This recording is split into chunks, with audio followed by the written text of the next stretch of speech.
আমি যদি একটা চাকরি পাইতাম, রান্না বান্না করা হোস্টেলে করতাম, তাও ভালো আছিল।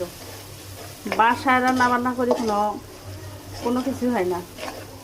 আমার নাকি বলে রান্না ভালো না, আমার নাকি বলে তরকারি ধুইনে, আবার বলে মাছে পেটা থাকে, আবার মাংস ধুইলে নাকি মাংসতে ব্লাড থাকে। আসলে কি কইতাম, আমার মনে হয় চাকরিটাও থাকবে না। চাকরিটা যদি চলে যায়, কি করবার, আমেরিকা চলে যাওয়া লাগবো শেখ হাসিনার মতন, তাছাড়া কোনো উপায় নেই। ভাই বোনেরা, এত করে তো জামাইয়ের মন পাইলাম না, এই জামাইয়ের আমি মন পাইলাম না। এত করে রান্না করি, জামাই একটু বলে আমার একটু না ভালোবাসা দেবে। সে ভালোবাসা তো দূরের কথা, সারাক্ষণ খালি ঝগড়ার তালব থাকে। কি আর কইতাম ভাই বোনেরা। এই যে এত সুন্দর করে রান্না করি খাওয়াই জামাইয়ের একটু মন পাওয়ার জন্য। তার মন থাকে অফিসে, বউর কাছে কি মন থাকবে? থাকবে না। যাই হোক, কি করার আছে।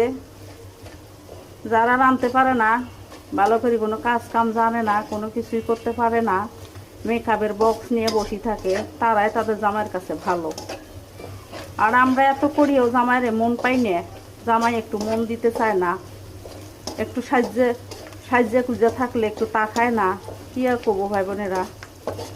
আমি নাকি বলে সাজতেও পারি না, আমি নাকি বলে রান্না করতে পারি না। ভাত রান্না করলে ভাত ফোটে না, মাছ রান্না করলে বলে মাছের পেটা থাকে, মাংস ব্লাড থাকে, রান্না করতে পারি না।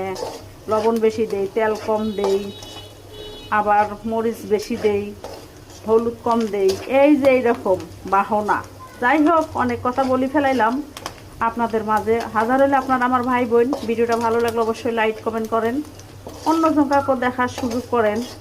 আর আমার একটু সাজেশন দিন, আমেরিকায় পালাবো না জাপানে যাব না সৌদি আরবে যাব, অবশ্যই আমার একটু জানাবেন। আর আমি থাকতে চাই না।